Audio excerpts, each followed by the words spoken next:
இந்த நிமல ராஜபக்சே வாழ்த்து சொல்றான். அவன் பக்கத்துல வாங்கி குடிக்கிற நாய் இங்கே வந்து குளச்சிக்கிட்டு இருக்கு. ஒரு நாய் நாய் உனக்கு தமிழில எங்க இருக்கு, தெற்கு இருக்கா வடக்கு இருக்கான்னு தெரியாது. பச்சமட்ட வைத்தியம் முடியாது.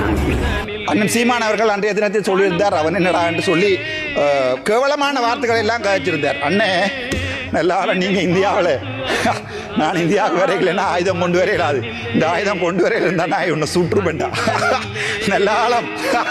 நல்ல நீ இப்போது இந்தியாவில். ஏனென்றால் இந்திய மக்கள் நல்லவர்கள். எங்களுடைய தேசியம் கதைக்கப்படுகின்ற போது உன்னை அவர்கள் தேசியம் கதைக்கிறா என்பதற்காக பார்க்கிறாடே சுற்றுப்பட்டா நீ வந்திருந்தீ என்ன யாழ்ப்பாணத்தில் உன்னை வெடி வச்சிருப்பேன். ஆனால் இப்போது இந்தியாவில் பாதுகாப்பாக இந்தியாவில் இருந்து போய் திரள்நிதி வரும் வேண்டு சாப்பிடு தின் மலம்களி அப்படியே இரு எங்களுக்கு. ஆனால் எங்களுடைய இனத்தை விற்காத, எங்களுடைய வலிகளை விற்காத. எனக்கு வலிக்குது, என் அம்மா சாத்திருப்பா, என்னுடைய தந்தை இறந்திருக்கிறார், என்னுடைய தாய் இறந்திருக்கிறார், கற்பழிக்கப்பட்டிருக்கிறார், எங்களுக்கு வலியடா விற்காத. அவ்வளவுதான் உன்னோட கேட்கிறேன். தாராளமாக திரள்நிதி வேண்டு கொள்ளு, உன்னுடைய வயிற்றை நிரப்பிக் கொள்ளு, எனக்கு பிரச்சனை இல்லை. தங்க சாம்ராஜ்யம் சுவிஸ் சூரிச் எஸ்டேட் நாதன் கடை.